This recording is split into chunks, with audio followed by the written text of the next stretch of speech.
यसमा कुनै एउटा ग्रान्ड अर्थ हुनुपर्छ क्या। दीपक मनाङे मन्त्री केही न केहीतिर यो विषय गइराखेको छ। 6वटा सरकार त यसमा इन्भल्भ छन् नि, त्यो 6वटा सरकारको पार्ट उनीहरू पनि हुन्। त्यो कसले गरेको त एमसीसी? यो मैले देखेकै थिएन, कहिले पनि म बैठामा आउँदै आएन भनेको छ। ल दुईटैले, प्रचण्डले पनि यही भनेको छ। कसले बन्द गरेको, किन बन्द गरेको? बजार व्यवस्था भनेको मुलुकलाई अप्ठ्यारोमा धकेलिदिने हो त, त्यही हो बजार व्यवस्था भनेको। त्यसकारण मैले ठुल्ठुला एमसीसीवादीहरूमाथि प्रश्न गरेर तिमीहरूसँग कुन भाषामा, कुन विश्वविद्यालयमा, कुन फोरममा बसेर डिबेट गर्ने हो गरौँ एकपल्ट भने। मैले घोडामा चढेर कोर्राले हान्थ्यो जापानले, प्रचण्ड प्रधानमन्त्री हुँदा मलाई नै बोलाएको थियो। के तपाईँलाई भन्नुहुन्छ विशेष भनेर? धुर्मुसलाई नै भने बाबु यहाँ त यस्तो भन्छन्, यो कुरा के हो भनेर। म एकचोटि देव गुरुङलाई भेट्न गएको थिएँ, संसदीय मन्त्री थिए। यो सुस्ता कहाँ पर्छ भनिदिएँ मैले त यहाँ वार्न गराउनु खोजेको। चुचे नक्सामा पनि यिनीहरू ओलीसँगै उभिए। के गरेर हामीले उसले चाहिँ अड्काएर पड्काउनु, यिनीहरूको हातमा बन्दी पनि आज रान्ति। एमसीसी कसले के हिसाबले किन गरेको, बालवाटार कसले गरेको भन्न तयार छन् त प्रधानमन्त्री? मैले नै त्यो आयोग बसाइदिएको हो भन्छन्। त्यसो भने त्यसमा अभियुक्त भएका मान्छेलाई किन मन्त्री बनाएर हिँड्छन् त उनी? अझ नेपाल गजब काँसी भनेको यही हो। केही बुझिँदैन क्या हाम्रो देशमा के भइरहेछ भनेर। अहिले जुन म्यानमारमा भइरहेछ, हामी यसरी सुतेर बस्थ्यौँ त? अब म पनि दल खोलौँला, एउटा अभ्यास गरेर फेरि बाबुराम हुनु पर्यो, रविन्द्र मिश्र हुनु पर्यो भने मेरो अहिलेको भूमिका पनि सिद्धिन्छ। ए बाबा के बोल्ने, अब त्यो त यहाँ युवा छन् त। मैले भनेको यो आज भने हो र? तिमीहरू युवै होइनौ भने आज भने हो? यो सुनेर भने हो मैले? सूर्य थापाले प्रचण्डसँग पंगा लिने त अवस्थै छैन नि। कसरी लिने? अब भनौँ न, अहिले त्यो विष्णु रिजाल भन्ने त मौन भयो नि। कहाँ हिजो एक ठाउँमा देखिराखेका थिएँ म, तिनको खातामा मात्रै न्यू रोडमा 2.5 करोड रुपियाँ जम्मा हुन आयो अरे कताबाट। 2.5 करोड खाता नम्बर सहित मलाई एउटाले देखाउँदै थियो। चुप छन् नि उनी अहिले। कहाँ आएर त त्यो पैसा? छक्क परेँ म। जुन कुरा म जस्तो प्रोफेसरले 20 जुनीमा कमाउन सक्दैन, 20 जुनीमा तन मात्रै मिलेर हुँदैन, मन नै मिल्नु पर्यो। अब मलाई नै पनि गद्दार भन्यो भने त्यो ठुलो कुरा भयो भने पनि तपाईँको विचारमा यही एकता यस्तै हुन्छ तपाईँको विचारमा? अहिले पनि बोल्नु त, यो सबै कुरा गर्दा प्रचण्डले जे भन्छन् त्यही हो कि भने जस्तो पारिदिन्छन्। त्यही हो त सत्य? यो पदको लागि हुँदै होइन भन्छन् भने के को लागि हो त? त्यसो भने यो विचारका लागि हो भने त पार्टीभित्र लडिरहे भइहाल्छन्। नङ्ग्याउँदै जानु केपी ओलीलाई। यो अप्पर कर्णाली भन्ने कहाँ पर्छ मलाई यो राम्रोसँग थाहा भएन भन्छन्। अरे अप्पर दैलेखमै छ अप्पर कर्णाली। यो हदका त हाम्रा प्रधानमन्त्री भइसकेका नेता छन्। अब त्यही चोइटा बालेर आगो ताप्छन् होला, माछा पलेर खान्छन् होला, यस्ता खालका न हुने यिनीहरू त। तिमीहरूको स्टेपिङ गलत छ, मैले भनेको यति मात्रै थियो। केपी ओलीले हामीले जति रिस गरे पनि 14 वर्ष त्यहाँ बसेर म चाहिँ उनी त्यहाँ पुगेका छन् नि त। पार्टीले कति लगानी र मेहनत गर्थ्यो भन्ने कुराको प्रत्यक्ष साँची म छु क्या। अनि के समाजले मलाई पनि यस्तै बनाउन चाहेको हो? यही हो समाजको अपेक्षा मबाट? भाइ तिम्रो पिँढीको लागि त मैले बोलेकै होइन, भोलिको पिँढीको लागि मैले बोलेको। किनभने कर्मचारीको सुब्बाको छोरो पनि लिङ्कनमा पर्छ, कहाँ ल्याउँछ 15 लाख भनिदिउँ त? यो त चान्चुनी कुरा होइन नि। ओलीको त नामै सुन्नु हुँदैन थियो यिनीहरूलाई त। शेरबहादुर मूर्ख भएर मौन रहेका हुन् त। प्रचण्डको त केही पनि बिग्रेको छैन, किनभने प्रचण्डको योभन्दा बढी हुने केही पनि थिएन। बढी भए पनि त्यहाँ एउटा लेखे प्रधानमन्त्री हुने हो। त्यो धुर्मुसलाई नै बाबु तिमीले त यो चितवन विश्वविद्यालयको, कृषि विश्वविद्यालयको ल्यान्ड अकुपाई गरेको भन्ने आलोचना छ नि त। के मैले नै सोधेको थिएँ त्यही बेला, यो पनि 4 वर्ष अगाडिको कुरा होला। यो त्यहीँ गर होइन, यसको सट्टापट्टा भइसकेको भन्थे। उता गर्दा पनि हुँदैन, अनि आफ्नै पार्टीलाई बन्चरो हाने। यो उसले जे इसारा गर्छ त्यही हुन्छ क्या। हिम्मत छ भने पहिला यो समर्थन फिर्ता ल्याउनु। सायद हृदय त्रिपाठी त्यहाँ हुनु पनि एउटा कारण हो कि समाधान चाहिएको भाइलाई, होइन? त्यहीँबाट खुट्टा काट्नुपर्ने अवस्था आइपुग्छ। एकदम इमान्दार ठाउँमा मधेसवादी देख्छु क्या म अहिले आएर। बेहुदा कुरा होइन यो। यस्तो गर्न पाइन्छ कि पाइँदैन भनेको मैले। समस्याको जड यहाँ हो नि त। यो तीनतिर फर्किने हो भने त मुभै हुँदैन राज्य व्यवस्था त। यो चाहिँ प्रधानमन्त्रीय प्रणाली हो, यहाँ अरू मन्त्रीको केही पनि चल्दैन। एमसीसी के बारेमा तपाईँको प्रश्न विचार आएन, कतिले मलाई भन्छन् बाबा एमसीसीको त हामीले 10 वर्षको यात्रा गरिसक्यौँ। बदलिँदो राजनीतिक घटनाक्रममाथि केन्द्रित रहेर कुराकानी गर्नका निम्ति राजनीतिक विश्लेषक प्राध्यापक डाक्टर सुरेन्द्र केसी हामीसँग हुनुहुन्छ। डाक्टर साहब स्वागत छ यहाँलाई। ल हस्, धन्यवाद। प्रदेश 1 देखि प्रदेश 7 सम्म समस्या नभएको अब कुनै प्रदेश रहेन। सरकार डल्ने, अविश्वासको प्रस्ताव लाने, विश्वासको मत लिनुपर्ने, यी यस्ता किसिमका बवन्डरहरू प्रदेश 1 देखि 7 सम्मै देखिएको स्थिति छ। 5वटामा त गम्भीरै समस्या आइसकेको देखिन्छ। यो प्रदेशहरूको किचलोलाई कसरी हेर्नुहुन्छ डाक्टर साहब? अब राजनीतिक रूपले शिष्ट भनौँ भने त केन्द्रमा जे समस्या देखियो त्यसको प्रतिक्रिया स्थानीयमा भयो भन्ने सहजै निष्कर्ष निकाल्न सकिन्छ। तर अलिकति रफ भाषामा भन्नुपर्दा यिनीहरू चाहिँ दोकाने हुन्, ज्यालामा नमिलेपछि लडाइँ गर्न थालेका हुन् यिनीहरू। त्यो ज्याला के गर्दा मिल्छ त? भागभन्दा क्लियर छ नि। अब एकलौटी यहाँ पनि ओलीले एकलौटी खाए भन्ने भयो, असह्य भयो अर्को पक्षलाई। अब तल पनि त्यस्तै भइराखेको थियो। अब कसरी भान्सामा सामेल हुने भन्ने तल पनि पोलिरहेको थियो भतभती छिद्र खोजिरहेको थिए। अब पूर्ण बहुमत भएको हुनाले अर्को पक्षले टाउको उठाउन सक्ने स्थिति थिएन। अब प्रतिपक्षले हो त्यो भूमिका खेल्नुपर्ने। अब काठमाडौँमा पनि प्रतिपक्षको कुनै भूमिका भएन। यहाँसम्म कि मधेसवादी दलसम्म पनि ओलीप्रति चाहिँ सहानुभूतिशील देखिए। कत्रो छटपटाट भयो त यिनीहरूलाई, यता गर्दा पनि हुँदैन उता गर्दा पनि हुँदैन, अनि आफ्नै पार्टीलाई बन्चरो हाने। अब त्यो बन्चरो हानिसकेपछि चोइटा निस्किन्छ नि सानो तिनो, ती चोइटाहरू हुन् तिनीहरू चाहिँ। अब त्यही चोइटा बालेर आगो ताप्छन् होला, माछा पलेर खान्छन् होला, यस्ता खालका न हुने यिनीहरू त। यो कुनै राजनीतिक विषय होइन नि। डाक्टर साहब, यही सन्दर्भमा केन्द्रमा जे भयो प्रदेशमा त्यही देखियो भन्ने कुरालाई मान्ने हो भने केन्द्रमा परिवर्तन गर्नुपर्छ भन्ने जो कुरा उठेको छ, गठबन्धनका हिसाबले गण्डकी प्रदेशलाई हेर्ने हो भने काङ्ग्रेस माओवादी जनमोर्चाहरू एक ठाउँ उभिएको देखियो। समीकरण चाहिँ अब माओवादीसँग त्यहाँबाट सुरु भएको हो काङ्ग्रेसको भनेर पनि परिभाषा गरिएको छ। त्यो माथि केन्द्रसम्म त्यसरी अभिव्यक्त हुन्छ अब देखिन्छ त्यस्तो सम्भावना। अब जताबाट पनि ओली हटाउन हो, जे भने पनि यसको अर्को अर्थ त आउँदैन पटक्कै। तर काहीँ खाब्जे के परेको छ भने जस्तो प्रदेश 2 मा नेकपाकै यो एमालेकै संसदीय दलमा बगावत भएको भन्ने सुनिएको छ। अब यो कर्णालीमा पनि योभन्दा पहिल्यै नै नेकपाकै हुँदा हेमलाल कडेलहरू अगाडि आएको भन्ने सुनियो। अब यो एकदम अस्वाभाविक तरिकाले, निर्दलीय भन्दा पनि घटिया तरिकाबाट यिनीहरूको चाहिँ हरकत आइराखेको छ। यो हेर्दाखेरि यो एउटा फ्री किक जस्तो देखिन्छ, जता पनि हान्न पाउने जहाँ पनि हान्न पाउने त्यस्तो देखिन्छ। किनभने दलीय व्यवस्थामा त एकदम दलको कमान्डमा सबै कुरा हुनुपर्ने हुन्छ, दलको केन्द्रीय प्रतिनिधि तल जानुपर्ने हुन्छ, अनि मात्रै यी हरकत गर्न पाइन्छन् उसको सुपरभिजनमा। दलीय व्यवस्था हामीले बुझेको त यो हो। अब यहाँ त अहिलेसम्म केन्द्रबाट कुनै प्रतिनिधि गयो भन्ने अहिलेसम्मको अभ्यासै सुनेको छैन। जस्तो भारतमा त्यस्तो भयो भने केन्द्रबाट फलानु आयो भन्ने हुन्छ, अनि उसले जे केन्द्रको नीति हो, यो मुख्यमन्त्री यो फलानु, यो उसले जे इसारा गर्छ त्यही हुन्छ। त्यहाँ वास्तवमा दलीय व्यवस्थामा त दलै सुप्रिमो हुनुपर्ने। अब नेपालमा त को सुप्रिमो थाहा छैन। अब एउटै पार्टीमा 2-3टा अध्यक्ष बनाएका हुन्छन्, अनेक संयन्त्र खडा गरेका हुन्छन्। त्यसपछि पनि यो शक्ति केन्द्रको अस्पष्टताले पनि भ्रम उत्पन्न गर्छ। सारांशमा चाहिँ के भने केन्द्रमा जे लडाइँ भएको छ र केन्द्रमा जे प्रवृत्तिहरू देखेका छन्, जस्तो राजामो नै भनौँ न, राजामोले काठमाडौँमा मन्त्री बार्गेनिङ गरिरह होला, त्यो नपाउने बित्तिकै उसलाई रिस उठ्यो, यहाँ पनि यो विदेशी सरकार हो भन्न थाल्यो। हिजो उही विदेशी सरकारको उप प्रधानमन्त्री भएर हिँड्थ्यो फेरि यही ओलीलाई विज्ञप्ति निकालेर समर्थन पनि गरेको हो ओली सरकारको। अब यहाँसम्म अब किन त्यही बार्गेनिङ हो होइन, यिनीहरूको त त्यही न, अरू केही होइन, कि पैसा कि बार्गेनिङ हो। अब ओलीले दिँदा अब जनमोर्चा निर्णायक छ फेरि त्यहाँ, अब जहाँ एकै सिटको पनि निर्णायक हुने ठाउँमा अनि 3जना सदस्य संसदहरू कहाँ जनमोर्चा, उहाँ दीपक मनाङेको निर्णायक स्थिति छ। जनमोर्चा त जनमोर्चै हो नि त। दीपक मनाङले त जसले पनि चिन्छ।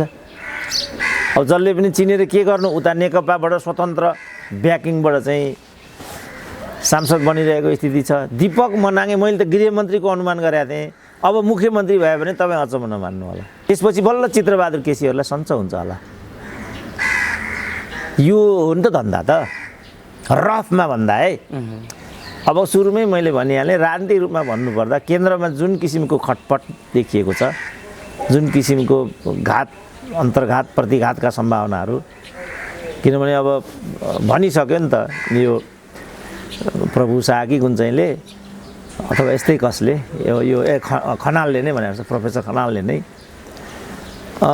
यदि माओवादीले चाहिँ ओलीबाट समर्थन फिर्ता नलिने हो भने त्यही काम गरेर बसेका 4टा सांसदहरूलाई हटाउनुको के औचित्य भयो भनिरहेछ। आफूले समर्थन गर्दासम्म त यो सरकार आफ्नै भयो नि, अनि यो सरकारमा आफ्ना मान्छे मन्त्री छन् भने कति गैर कानुनी भयो त। हिम्मत छ भने पहिला यो समर्थन फिर्ता ल्याउन भनिरहेछ। हजुर, जायज नाजायजमा त नेपालमा बोल्नै हुँदैन। किनभने जायज नाजायजमा बोल्यो भने कुन घिउ बेचुवा हो कुन कतिको तरवार बेचुवा हो। तर्कसङ्गत छ त्यो कुरा उनीहरूले उठाएको कुरा अहिले जे भन्नुभयो नि तर्कसङ्गतको हिसाबले त छँदैछ किनभने जस्तो बादलहरूले पनि त्यही भनिरहेको हुन्छ टोप बहादुरहरूले पनि त्यही भनिरहेको हुन्छ समर्थन फिर्ता नलिने यता कारबाही गर्ने यो तिमीले एकलौटी पार्टी एकता गर्दा केही पनि भएन तिमीसँग माधव नेपालहरू आएर टाँसिँदा केही पनि भएन अनि हामी केपी ओलीसँग गएर टाँसिँदाखेरि चाहिँ के भयो त भन्ने तर्कको लागि तर्क त केही पनि गलत छैन नि त। अब मलाई खुसी लागेको के छ भने यो 1 वर्षमा अथवा यो केपी ओली विरुद्धका जे जति चाहिँ प्रक्रियाहरू थिए त्यो प्रक्रियामा म जहाँ उभिरहेको थिएँ त्यहाँ चाहिँ सिङ्गो देश आयो। यसमा चाहिँ मलाई अहिले धेरै वर्षपछि प्रसन्नता भएको छ। जस्तो मध्यावधिको कुरामा पनि ठुल्ठुला प्रोफेसरहरू भन्न थाले, महन्त ठाकुरको कुरा पनि तिनै प्रोफेसरले पनि भने, अरूले पनि भने। किनभने एउटा ग्राउन्ड रियालिटीमा खडा भइयो भने अनि त्यसको वरिपरि चाहिँ सिङ्गो देश गोलबन्द हुँदो रहेछ भन्ने चाहिँ देखियो क्या। यो किनभने यिनीहरूले यो मूल्यको लागि राजनीतिको लागि विचार सिद्धान्त देश जनताको लागि गरेको हरकत थिएन नि त कसैले पनि। एकतादेखि नै तपाईँले प्रश्न उठाइराख्नु भएको थियो, यो एकता पनि होइन त यो ठाउँदेखि यो संसद विघटनदेखि यी समग्र घटनाक्रम बारे तपाईँले सुरुदेखि नै जे प्रश्न उठाउनु भएको थियो अब ती प्रश्नहरू अहिले सत्य साबित भए र मुलुक अप्ठ्यारो स्थितिमा पुग्यो। तर समाधान दिनका निम्ति ओलीलाई हटाउनुपर्छ भन्नेहरूका बिचमा सहमति बन्न सकेन, अर्थात् नयाँ समीकरण बन्न सकेन र जसपालाई पनि ओली नेतृत्वको सरकार नै विश्वसनीय र भरपर्दो लाग्न थाल्यो। यो जसपालाई यस्तो लाग्नुका पछाडि केले काम गरेको हो? जसपालाई किन त्यस्तो लागिराखेको छ, के देख्नुहुन्छ बताइदिनुहोस् त। अब त्यो र हाउस विघटन गोयलको आगमन चाहिँ अन्तर सम्बन्धित छ कि जस्तो लाग्छ मलाई। किनभने अन्यथा उनीहरू त्यसरी त्यहाँ उभिरहनुको कुनै अर्थ बन्दैन। सायद हृदय त्रिपाठी त्यहाँ हुनु पनि एउटा कारण हो कि किनभने हृदय त्रिपाठी पनि अकारण त्यहाँ छन् भन्ने लाग्दैन। सँगसँगै राजेन्द्र महतोलाई पनि केपी ओलीले जिताएको भन्ने छ भन्ने होइन, यथार्थै हो नि त्यो। अब यो सब कुराको खाब्जेमा यो चिज परे जस्तो देखिन्छ र यसमा कुनै एउटा ग्रान्ड अर्थ हुनुपर्छ क्या। त्यसै यो हठात नभएको हुनुपर्छ किनभने यिनीहरू नै हुन् केपी ओलीलाई सबैभन्दा दुत्कारने। मधेसमा त केपी ओलीले पाइलै टेक्नुहुन्न भन्ने एक खालको जनमानसै बनाइसकेका थिए यिनीहरूले। अब अचम्मसँग अहिले सबैभन्दा बढी भक्त केपी ओलीको कोही छ भने त्यो मधेसवादी नै। यो त चान्चुने कुरा होइन नि। ओलीको त नामै सुन्नु हुँदैन थियो यिनीहरूलाई त। ठुलो मधेस विरोधी भनेर चित्रित गर्थे। अब यहाँसम्म यिनीहरू ओलीसँग लट्ठिएको देखियो कि चुचेल नक्सामा पनि यिनीहरू ओलीसँगै उभिए। मधेसवादीले चुतेल नक्सामा उभिनु पर्ने त कुनै कारण छैन। जुन चाहिँ प्रचण्डले भारतमै गएर गल्ती हो भन्थे, आफै त्यही दलका नेता छन्, आफैले गरेको हरकत। त्यसो भने बाबुरामले पनि त्यही भने, त्यही बाबुरामको कुरा मैले भनेको। त्यो भन्ने हो भने सरिता गिरीलाई कारबाही गर्नुको के अर्थ भयो त त्यसो भने? त यो सबबाट के बुझिन्छ भने काहीँ न काहीँ खिचडी पाकिराखेको छ, केही न केहीतिर यो विषय गइराखेको छ। र नै शेरबहादुर पनि मौन, नत्र भने शेरबहादुर मूर्ख भएर मौन रहेका हुन् त। माधव नेपालहरूले यो चिजमा चाहिँ गलत बुझाइ राख्नाले स्थिति अझ बिग्रिँदै गएको बरु यता देखिन्छ। प्रचण्डको त केही पनि बिग्रेको छैन किनभने प्रचण्डको योभन्दा बढी हुने केही पनि थिएन। बढी भए पनि त्यहाँ एउटा लेखे प्रधानमन्त्री हुने हो। एजेन्डाको हिसाबले राजनीतिक स्वार्थको हिसाबले बरु उनको केही पनि दाल गलेको म देख्दिनँ। यी टोपबहादुर सोपबहादुर त्यहाँ पुगे पनि आखिर दलको रूपमा त प्रचण्डै रहन्छन् त्यहाँ त। टोपबहादुरले त फेरि यहाँ चाहिँ ओलीको घुर्यानमा रछ्यानमा बसेर एउटा कहिले सानो मन्त्रीको टुक्रो आउँछ कि त्यसलाई पर्खिनु बाहेक त केही बाँकी रहँदैन त्यहाँ। त त्योबाट हेर्दाखेरि राजनीतिक रूपमा बरु प्रचण्ड आफ्नो ठाउँमा देखिने परिदृश्य आउँछ। तैपनि समीकरण यो जुन खालको संसदीय चलखेल छ यसमा त यिनी अयोग्य साबित भए नि प्रचण्ड, होइन अयोग्य नेताकै रूपमा चित्रित भए नि जनताका बिचमा। त्यो त अयोग्य होइन, चरम असफलता उनलाई त्यहाँ भयो। जनता फेरि त्यसरी बुझिदिँदैन नि त। त्यही पार्टी पङ्क्तिभित्रले होइन हामी के गरिरहेछौँ भनेर होइन घनश्याम भुषालैहरूले पनि हिजैदेखि सचिवालयमा अन्यत्र पनि के गरिरह हामीले भन्दा त राम्रो प्रश्न हुने हो नि त। अहिले उनीहरूले भने जस्तै केपी ओलीले गरेको हो भने त त्यो त वास्तवमा अनौठो कुरा हुन जान्छ नि त। तर केपी ओली के भनाउनमा सफल देखिएका छन् भनेदेखि मलाई प्रधानमन्त्री छोडाउनको लागि मात्रै कुनै अर्को व्यक्तिलाई प्रधानमन्त्री बनाउन प्रतिगमनसम्मको आरोप म माथि लाउनुको के अर्थ भन्ने तर्कको हिसाबले त उपयुक्त छ नि त। त यो कुरालाई पनि उनीहरू परास्त गर्न सफल भएन क्या, किनभने यो प्रतिगमनै थिएन नि त, यो स्वेच्छाचारिता मात्रै थियो। र यो स्वेच्छाचारिताका आधारभूमि दिने व्यक्तिहरू भनेका उनीहरू थिए पदको लागि, फेरि अरू कुराको लागि होइन। सबैलाई ठेक्का चाहिने, सबैलाई पट्टा चाहिने, सबैलाई स्वास्नी बनाउनु पर्ने, सबैलाई यस्तो गर्नुपर्ने, यो थियो नि त। त यो जम्मैको सबैभन्दा नजिकबाट परिदृश्य निहाल्ने व्यक्ति कोही थिए भने तिनको नाम केपी ओली नै हो। त्यही कारण त सूर्य थापा, विष्णु रिमाल टाइपका मान्छेले फिस्टो बराबर पनि यिनीहरूलाई नगर्ने कारण नै त्यही थियो। नत्र भने सूर्य थापाले प्रचण्डसँग पङ्गा लिने त अवस्थै छैन नि, कसरी लिने? अब भनौँ न, अहिले ती विष्णु रिजाल भन्ने त मौन भयो नि। कहाँ हिजो एक ठाउँमा देखिराखेका थिएँ म, तिनको खातामा मात्रै न्यु रोडमा 2.5 करोड रुपियाँ जम्मा हुन आयो अरे कताबाट, 2.5 करोड खाता नम्बर सहित मलाई एउटाले देखाउँदै थियो। चुप छन् नि उनी अहिले, कहाँ आयो होला त त्यो पैसा? छक्क परेँ म। थाहै नभए कताबाट आउँछ आयो कुनै एउटा ब्याङ्क रहेछ त्यहाँ न्यु रोडमा, अन्नपूर्ण कि के भन्ने ब्याङ्क रहेछ, 2.5 करोड रुपियाँ खाता नम्बर रहेछ। विष्णु रिजालको खातामा जम्मा हुन आयो यो पैसा। कहाँ? विष्णु रिजाल।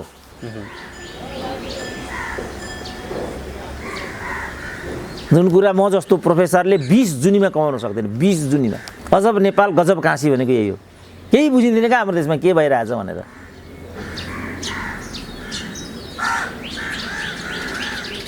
डाक्टर साहब, जसरी घटनाक्रमहरू अगाडि आइरहेका छन्, यो समीकरण बन्न नसक्नुका पछाडि, मधेसवादीले ओलीलाई समर्थन गर्नुका पछाडि जुन रहस्य छ भन्ने खालको एउटा महत्त्वपूर्ण विषय रहस्योद्घाटन तपाईँले गरिदिइराख्नु भएको छ। उनीहरूले फेरि यो समीकरणमा ओलीसँग विभिन्न किसिमका प्रस्तावहरू, ओली र मधेसवादी मिलेर जानका निम्ति विभिन्न किसिमका पूर्व शर्तहरू राखेको स्थिति पनि छ। ती शर्तहरू कति राजनीतिक छन् र ती कति मधेस केन्द्रित छन्, कति जनता केन्द्रित छन्, र त्यो एजेन्डा कति राजनीतिक किसिमको छ, उनीहरूले जुन अग्रिम शर्त राखिराखेका छन् त्यो पुरा गर्ने ठाउँमा ओली छन् कि छैनन्, यिनीहरूले राखेका अग्रिम शर्तहरू कति राजनीतिक छन् यो बताइदिनुहुन्छ। होइन, यता हाम्रो हरकतले चाहिँ ती राजनीतिक छन् र स्वाभाविक छन् भन्ने ठाउँमा विषय आइपुग्यो क्या।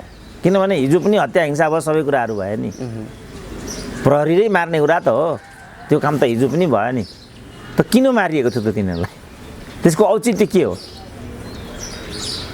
भनेपछि सर्वहाराको अधिनायकत्व, श्रमजीवी वर्गको मुक्ति, क्रान्ति, जनवादी व्यवस्था, यसको लागि भनेर न त्यो सब हत्या हिंसालाई मान्छेले बिर्स्यो।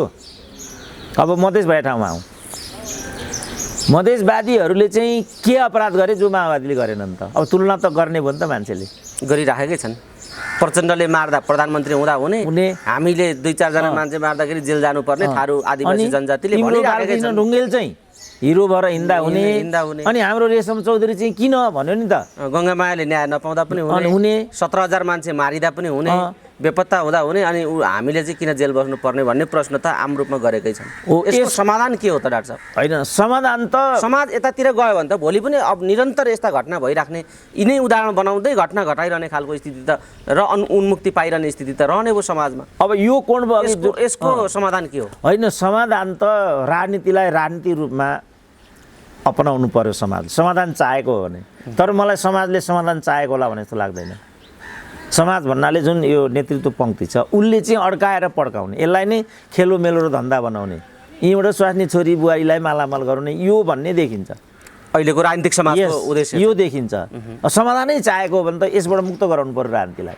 यिनीहरूको हातमा बन्दी भने आज राजनीति के का लागि त? यिनीहरू जुन भागभन्डा गरे, नयाँ वर्षको सन्दर्भमा राष्ट्रपतिले भनिन् एकदम सफल वर्षको रूपमा 77 गुज्रियो, उपराष्ट्रपतिले भने चरम असफल वर्षको रूपमा 77 साल गुज्रियो। हिजो राष्ट्रपति उपराष्ट्रपति हुँदा यो सबै कुरा देखेनन्। आज आफ्नो राजनीतिक प्रतिकूल हुने बित्तिकै उनीहरूले वर्षलाई नै अनुकूल र प्रतिकूल रूपमा चाहिँ चित्रित गरिदिए। तल के पाए त समाजले? दुईटै संवैधानिक पदहरू हुन्। संवैधानिक पदले यसरी मन परि राजनीति भाषा बोल्न पाइन्छ कि पाइँदैन? गरिमा नै बुझाएको छैन उनीहरूले। पहिलो कुरा राजनीति भनेको के हो त्यो बुझ्नु पर्यो। त्यो राजनीति व्यवस्थामा अमुक व्यक्तिको के भूमिका त्यो बुझ्नु पर्यो। प्रधान न्यायाधीश भनेको को हो, न्यायाधीश भनेका को हुन्, प्रमुख निर्वाचन आयुक्त भनेको को, उसको भूमिका के हुन्छ? साँच्चै समाधान चाहेको हो भने त यहाँबाट विषयलाई हिजो दीपक राज जोशीलाई किन त्यहाँबाट प्रधान न्यायाधीश हुन दिइएन? रेणु दाहाललाई कसरी जबरजस्ती जिताइयो? क्रिकेट मैदान कसले के हिसाबले कसरी दिएको? एमसीसी कसले के हिसाबले किन गरेको? ती सबै प्रश्नहरू आज उठाउने समय उपयुक्त हो कि होइन? समाधान नै चाहेको हो भने त यहाँ उभिनु पर्यो। तर समाधान नदिएरै अड्काएर पड्काउने खेलमा हाम्रो राजनीति लिप्त छ भन्ने मेरो आफ्नो बुझाइ त्यो छ। त्यही चाहिँ प्रमुख निर्वाचन आयुक्तको कुरा गर्दा ऋषि कटेलको पार्टीलाई हुँदाहुँदै अर्को पार्टीलाई दर्ता दिएर मैले गल्ती गरेँ, यसका लागि म क्षमा पाऊँ भनेर डाक्टर यादवले फोन गरेछन् एउटा मिडियालाई, ऋषिलाई फोन गरेछन्। उनले नै फोन गरेर मबाट गल्ती भयो ऋषिजी माफ गर्नुहोस् भनेर। संवैधानिक न्याय बसेर गल्ती गर्न पाइन्छ कि पाइँदैन? यही काम राजनारायण पाठकले गरे यहाँ अख्तियारमा, यही काम बालुवाटार विचलनकारीहरूले गरे। यदि समाधान चाहेको हो भने त यो सबै ठाउँमा उभिनु पर्यो। तयार छौँ त हामी? बालुवाटार कसले गरेको भन्न तयार छन् त प्रधानमन्त्री? मैले नै त्यो आयोग बसाइदिएको हो भन्छन्। त्यसो भने त्यसमा अभियुक्त भएका मान्छेलाई किन मन्त्री बनाएर हिँड्छन् त उनी? भन्छन् त केही कुरा? अब अहिले वामदेवको कुरा बल्ल हिजोबाट उनले के भने माधव नेपालमाथि चरम अन्याय भयो, पार्टीबाट उनलाई निकाल्न पाइँदैन। माले पार्टी भनेको त 45 समूह मिलेर बनेको, त्यो बनाउने भूमिकामा केपी ओलीको भूमिकै छैन। त्यसो भने उनले 54 सालमा के तर्कको आधारमा त्यो पार्टी फुटाएका थिए त? के तर्कको आधारमा उनले प्रधानमन्त्रीत्वका लागि क्लेम गरे? म नै प्रधानमन्त्री हुँ भनेर बारम्बार भने, उपनिर्वाचन हुनुपर्छ, संविधान संशोधन गर्नुपर्छ भने र अप्पर हाउसमा गएर बसे। त्यसको के तर्क हो त? समाधान चाहिएको भाइलाई होइन? समाधानै चाहियो नि त। आजको सङ्कटको विषय त सङ्कटको समाधान खोजिरहेको छ नि त मुलुकले त अहिले। अब त्यसो हो भने त इमरान खान चाहिन्छ। यिनीहरूबाट चाहिँ हुँदैन। समस्याको जड नै यिनीहरू हुन्। जे प्रवृत्ति मैले चित्रण गरेँ, समस्याको जड यहाँ हो। र यो डायग्नोसिस नगरिकन डाक्टरले कुनै पनि औषधि दियो भने त्यो औषधिले काम गर्दैन। डाक्टर साहबलाई ठ्याक्कै यहाँ रोकेर एउटा बताइदिनुहोस्, एउटा विषयको उत्तर मैले प्राप्त गर्न पाइनँ, यहाँ सकिनँ, यो दोहोऱ्याउनै पर्ने भयो। फेरि मधेसवादीहरूले जुन खालको पूर्व शर्त राखेका छन् नि, त्यो राजनीतिक छ त? तपाईँले भन्नुभयो ती राजनीतिक शर्तहरूलाई पुरा गर्ने हैसियतमा ओलीजी छन् कि छैनन् अहिले? होइन, मैले सत्ताका निम्ति गर्छन् ओलीले यो काम? होइन, मैले राजनीतिक भनिन स्वाभाविक मात्रै भने। राजनीतिक भन्नु र स्वाभाविक अस्वाभाविक भन्नुमा फरक हुन्छ। स्वाभाविकको सापेक्षता मैले के देखाएँ भने यस्तै किसिमका हत्कण्डा हिजो विगतलाई उदाहरण बनाएर तपाईँले उनीहरूले यो राख्नु स्वाभाविक देखिन्छ भन्नेसम्म तर्क गर्नुभयो। अब यी स्वाभाविक देखिएका अस्वाभाविक या स्वाभाविक मुद्दाहरू जेसुकै हुन्, यी उदाहरणहरू दिँदै अब ओलीजीमाथि पनि दबाब त परेकै छ, प्रेसर त गरेकै छन् उनीहरूले पनि। ओलीजीलाई पनि सत्ता टिकाउनु पर्ने र बलियो भएर अगाडि जानुपर्ने अर्को बाध्यता छँदैछ। त यस्तो बेला उनी यो मुद्दा पुरा गर्ने ठाउँमा छन् कि छैनन् ओलीजी? होइन, यहाँ चाहिँ कस्तो भयो भने यी मुद्दाहरू चाहिँ लामो समयसम्म दाबी राखेको हुनाले उकुच परेको कि खुट्टामा घाउ कचल्टिएपछि, उकुच परेपछि घाउ कचल्टिन्छ र तीबाट खुट्टा काट्नुपर्ने अवस्था आइपुग्छ। अब उनीहरूको मधेसवादीको अरू केही पनि माग थिएन। लाल आयोगको रिपोर्ट सार्वजनिक गरिदेऊ न, लाल आयोगले जे भनेको छ हामी त्यो मान्छौँ भनेको छ। एकदम इमान्दार ठाउँमा मधेसवादी देख्छु क्या म अहिले आएर। अहिले पनि उनीहरूले हत्तनपत्त चाहिँ समीकरण गरेर गोदी हाल्ने, यो माओवादी सत्तामा गएर त्यो देखिएन क्या मधेसवादीको। र हामी जम्मैले अबको प्रधानमन्त्री महन्त ठाकुर भन्ने कारण पनि यो एउटा थियो। त यो हिसाबले मधेसवादीहरूको त्यत्रो माग पनि देखिँदैन। उनीहरूको सिम्पल माग दिन्छ लाल आयोग सार्वजनिक गरिदेऊ न। अब लाल आयोग भनेको त संवैधानिक आयोग हो, संसदले गठन गरेको आयोग हो नि। उसले जे भनेको छ त्यहाँ चाहिँ रेशम चौधरी लगायतको प्रकरणमा त्यो मान्छौँ भनेपछि त त्यो पुरा गर्न नसक्ने अवस्था पनि भएन। किन त्यो केपी ओलीले पुरा गरेको पनि हुँदैन, पूर्ववर्ती सरकारले नै गरेको हुन्छ। संवैधानिक प्रतिवेदनहरूलाई कार्यान्वयन गर्ने जिम्मेवारी राज्यको हुन्छ, किनभने ऊ अविच्छिन्न उत्तराधिकारवाला संस्था हुन्छ। जस्तो अहिले भीमरावलहरू प्रचण्डहरू भन्दैछन् नि यो एमसीसी हामीले गरेको होइन भनेर। 6वटा सरकार त यसमा इन्भल्भ छन् नि। त्यो छवटा सरकारको पार्ट उनीहरू पनि हुन्। त्यसो कसले गरेको त एमसिसी?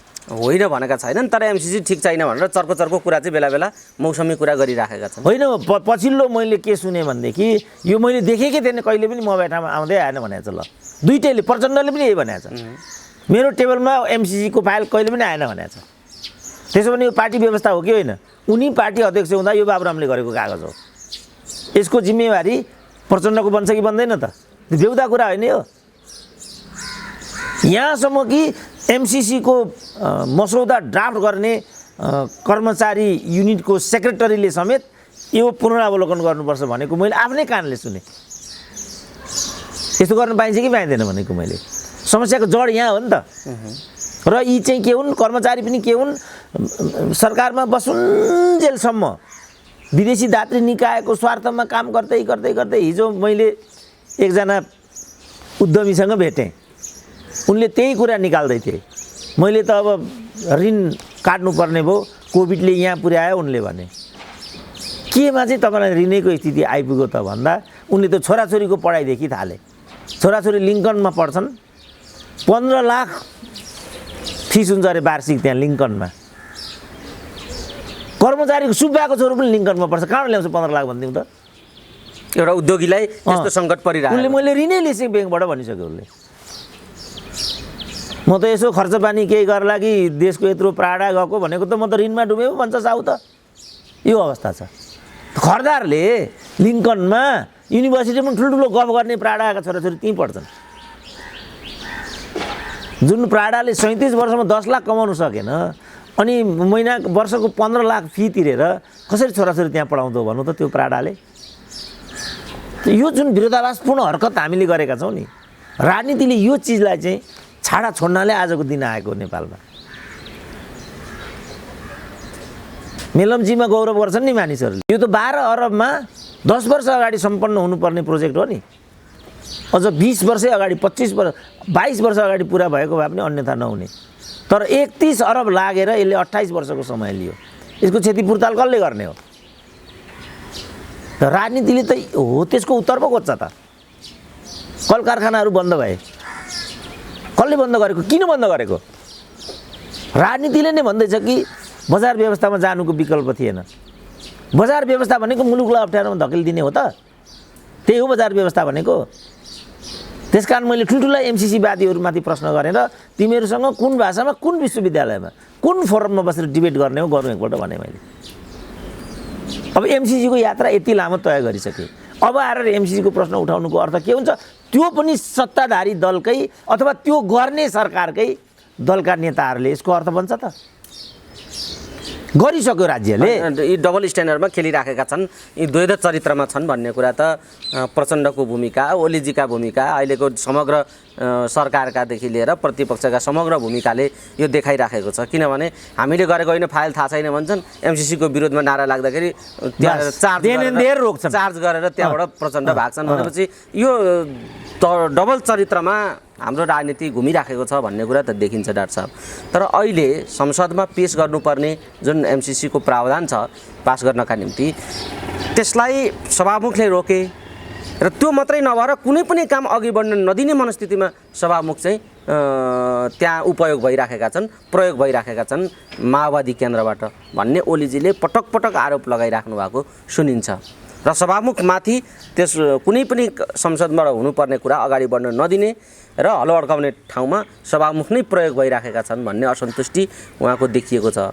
यो प्रधानमन्त्रीको असन्तुष्टि कतिको सत्यको नजिक छ र त्यो एमसिसीको विषयमा सभामुखले रोकेको हो कि होइन, माओवादी केन्द्रले रोकेको हो कि होइन, यसका पछाडि त्यो रोकिनु या अघि बढ्न नसक्नुका पछाडि या प्रधानमन्त्रीले असन्तुष्टि जनाउनुका पछाडि के छ विषय बताइदिनु। अब प्रधानमन्त्रीले चाहिँ कार्यकारी प्रमुखको रूपमा व्यवस्थापिका प्रमुखलाई यो प्रश्न उठाएको हकमा मैले देख्दा अस्वाभाविक छैन। तर मिसकोट यहाँ के भयो भने एमसिसीको लागि केपी ओलीले सार्वजनिक रूपमा धम्क्याए, सापकोटालाई भन्ने कुरा आयो। अब मैले पनि ध्यान दिएर सुने, प्रधानमन्त्रीले चाहिँ व्यवस्थापिका प्रमुखले यो गरिराख्नु कतिको उचित छ भन्ने नै प्रश्न त्यहाँ उठाएको मैले सुने। संसदले निर्णय गर्नुपर्छ यति मात्रै भनेको छ। पास गर्नुपर्छ भनेको मैले भनेको सुनिनँ। छ संसदले जे गर्छ गर्छ। पेश गरौँ भन्ने कुरासम्म यो कुरा ल्याएको देखिन्छ। यो हकमा चाहिँ व्यवस्थापिका प्रमुखले यसो गर्नु उचित छैन भन्ने हकमा म अनुपयुक्त देख्दिनँ। तर अहिलेको समस्या के भने त्रिकोणात्मक सङ्घर्षको अहिलेको अवस्था हो। राज्य चाहिँ त्रयी शक्तिबाट चाहिँ व्यवस्थित हुन्छ। आधुनिक राज्य व्यवस्थापिका, कार्यपालिका र न्यायपालिका, यो तीनटा शक्ति एकमुख भएन भने अनि त्यसले विकराल स्थिति कहिलेकाहीँ पैदा गराउँछ। जस्तो न्यायालयले चाहिँ संसद पुनर्स्थापना गरिदियो। न्यायालयको जो भूमिका भयो कार्यपालिकाको चस्माबाट हेर्दाखेरि त्यो भूमिका आफै पनि उपयुक्त छैन। किनभने यो त एकअर्काका सहायक अन्तर सम्बन्धित शक्तिहरू हुन् नि तीनटा। त यो तीनटा तीनतिर फर्किने हो भने त मुभै हुँदैन राज्य व्यवस्था त। अब भाइटल कुरा, त्यो पनि यो त भाइटल कुरा हो नि। अब प्रधानमन्त्रीले चाहिँ संविधानभन्दा पर गएर चाहिँ मध्यावधि सिफारिस गरेको भन्ने कुरा सत्य छ। अर्को सत्य के छ भने त्योभन्दा अर्को उनीसँग विकल्पै थिएन, त्यो पनि सत्य छ। किन त्यसपछि त हाउस चल्दै चलेन नि। अब चल्न नदिनेमा व्यवस्थापिका प्रमुखकै भूमिका हो कि भन्ने ठाउँमा विषय आइराखेको छ। अब यो हकमा त्यो प्रश्न उठ्नु अस्वाभाविक छैन, किनभने उनीहरू तीनटा चाहिँ तीनतिर फर्किने हुँदैन। जस्तो अघि हामीले राष्ट्रपति र उपराष्ट्रपतिको कुरा गऱ्यौँ नि, उनीहरूले दुईवटा आवाज दिनै पाउँछ। दुईवटा संवैधानिक हुन् नि, उनीहरूको राजनीतिक भूमिकै हुँदैन। सरकारले दिएको कागज पढेर सुनाउने बाहेक उनीहरूसँग अर्को भूमिका हुँदैन। तर उनीहरूले त दुईवटा भाषा पढे त्यहाँ त गैर संवैधानिक हो त्यो संविधानको कोणबाट हेर्दा। तर अब नेपालको खास वस्तुस्थितिमा हेर्दाखेरि सत्ता साझेदारीबाट यिनीहरू गइराखेका छन्। उपराष्ट्रपति सिधै माओवादीबाट छन्, राष्ट्रपति सिधै एमालेको केपी गुटबाट छिन्। अब संसदका स्पिकर चाहिँ सिधै माओवादीबाट छन्। नाङ्गो ढङ्गले ल्याउने यही कुरा हेरौँ न, सोमनाथ चटर्जी इन्डियाको यही गराउन खोज्यो नि त। त्यहाँ मार्क्सवादीले मानेनन्, पार्टी नै छोडेन उनले, मानेनन् नि उनले। राजीनामा दिनुपर्छ भने लास्टमा दिन्न म भने, आखिरमा दलै छोडे, दिवंगत पनि भइसक्यो। स्पिकर भनेको त त्यो पद हो नि त। यो हदमा प्रधानमन्त्रीले यो प्रश्न उठाएको देखिन्छ। तर यो सङ्घर्ष मैले देख्दा व्यवस्थापिका, कार्यपालिका र न्यायपालिका बिचको सङ्घर्ष हो। यसले चाहिँ आधुनिक राज्य प्रणालीको कोणबाट हेर्दाखेरि सहजताभन्दा असहजतातिर विषयलाई डोर्याउने खतरा म देख्छु। अब यो कहाँसम्म पुग्छ? जस्तो पहिला पनि 18 गते त्यो बेलाको 18 गते, अब यो भदौ हो कि साउन हो, प्रोबेबली भदौ नै होला, संसदले एमसिसी पास गरिसक्नुपर्ने समय सीमा थियो। हाउस छल्दिए स्पिकरले, प्रधानमन्त्रीले हाउसै स्थगन गरिदिए, अन्त्य गरिदिए। त्यही बेला यो झगडा आउन खोजेको थियो। मलाई थाहै नदिकन यो गरे भन्ने स्पिकरको भनाइ थियो। किनभने स्पिकरको अनुरोधमा प्रधानमन्त्रीले राष्ट्रपतिलाई सिफारिस गर्ने हो। हाउस अन्त्य गर्नु पर्यो भने पनि उनले एकलौटी गरिदिए। थाहै छैन स्पिकरलाई। त्यो पनि उनीहरूको द्वन्द्वको कुरा हो। व्यवस्थापिका, कार्यपालिका, न्यायपालिका बिचको त्रिकोणात्मक सङ्घर्षको कुरा हो यो। यो चाहिँ एकमुखबाट अगाडि जानुपर्छ, नत्र भने राज्य प्रणाली नै अगाडि जाँदैन नि। जस्तो क्याबिनेटमा यही कुरा अहिले आयो नि त। अब नेपाली जनताले आम रूपमा अब चाहिँ बुझिहाल्ला सायद। यो चाहिँ प्रधानमन्त्रीय प्रणाली हो, यहाँ अरू मन्त्रीको केही पनि चल्दैन। कुलमानको नियुक्ति वर्षमानले गर्न सकेनन् नि, कारण यही थियो। प्रधानमन्त्रीले भनेपछि सक्यो, बस यो फाइल ल्याऊ भनेपछि लाने हो, रोक भनेपछि फेरि त्यहाँ सवाल जवाब गर्न पाइँदैन अरे। यो गर्नु प्रस्ताव ल्याउँछ अरे मुख्य सचिवले। कहिलेकाहीँ ठाडो प्रस्ताव मन्त्रीले पनि राख्न सक्छ अरे त्यहाँ, ठाडै। नत्र भने मन्त्रीले मुख्य सचिव कहाँ पठाउने, बालोटारको बारेमा म भन्छु नि त। बालोटार तलबाट फाइल जाने हो, सचिव कहाँ पुग्ने हो, सचिवले चाहिँ त्यसलाई आफ्नो मन्त्रीलाई साँधेर मुख्य सचिव कहाँ लाने हो, अनि मुख्य सचिव मार्फत त्यो फाइल मन्त्री परिषदमा जाने हो। त्यसकारण बालोटार काण्डमा निर्णायक दोष चाहिँ लीलामणि पौडेलको छ। मैले भनेको त्यही हो। अब उनलाई चाइनाको रातो धुनु थियो, हतार आँखा चिम्लेर सदर गर्दै गर्दै गर्दै गए, बालोटार सिद्धियो। अब परे लुरे मन्त्री हाम्रो चन्द्रदेव जोशी बिचरा जोसँग दुईवटा कोट छैन 8 करोडको घोटाला लाग्यो उनीमाथि। सबैभन्दा ठुलो आरोप अर्को माधवले बिहोरिरहेछन्। अब ऊ तल यस्तो यो मिल्दैन। यो त्यसको लागि त टाठा पढे लेखेका सचिवहरू राख्नुपर्ने कारण यो। उनीहरू एकदम ब्रिलियन्ट छन् नि। नेपाल सरकारका सचिवहरू कमजोर मैलेसम्म कोही पनि देखाएको छैन। तर उनीहरूको जुन ब्रिलियन्सी उतै लिङ्कनमा छोराछोरी पढाउने अनि विदेश पठाउने रकम जम्मा गर्ने यहाँ मात्रै उनीहरूको विज्ञता प्रयोग भएको मैले देखेँ। अब अहिले ठुल्ठुलो कुरा गर्छन् कर्मचारीहरू नै। यो सबै कुरामा उनीहरूको संलग्न छैन, उनीहरूको हात छैन भन्ने कुरा होइन नि त। त्यही डिबेट गरेका रहेछन् हाम्रो चाहिँ कृष्ण खनाल र विप्लवले, प्रणाली समस्या कि पात्र समस्या भनेर। मैले पनि एक कथामा भनेको थिएँ कि अहिलेको समस्या भनेको चाहिँ प्रणाली भन्दा पनि आचरण र व्यवहारको समस्या हो भनेर। जस्तोसुकै प्रणालीलाई पनि अनुकूल बनाउन सकिएका दृष्टान्तहरू पनि छन् क्या। ली कुवान यूलाई सोधेको थियो पत्रकारहरूले, तपाईँको प्रणाली त अधिनायकवादी भयो भन्ने छ भनेर। उनले के भने मेरो प्रणाली अधिनायकवादी भयो कि प्रजातान्त्रिक भयो त्यसलाई म केयर गर्दिनँ, मेरो देशले परिणाम पाएको छ भने मलाई फरक पर्दैन भने उनले। र 10 वर्षमा सिङ्गापुर चाहिँ सिङ्गापुर भयो। मान्छेले प्रणालीको बारेमा टिप्पणी नै गर्न छोड्यो नि त। यही कुरा चाइनाको हो। चाइनाको प्रणालीको प्रश्न आजभोलि कमै उठ्छ नि, किनभने समृद्धि पायो चाइनाले मात्रै होइन विश्वले नै पनि चीनका कारणले।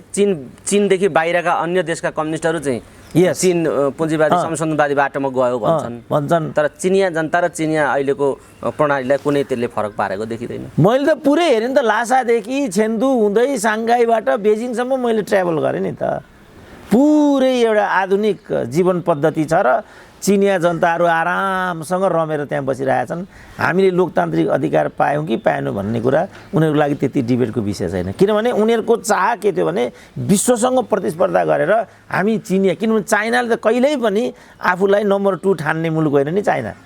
प्राचीनतम सभ्यता भएको हिसाबले र साधारण सम्पन्न मुलुक भएको हिसाबले चिनिया जनताहरूको चाहिँ सबभन्दा ठुलो अहम के भने हामी चिनिया भन्ने।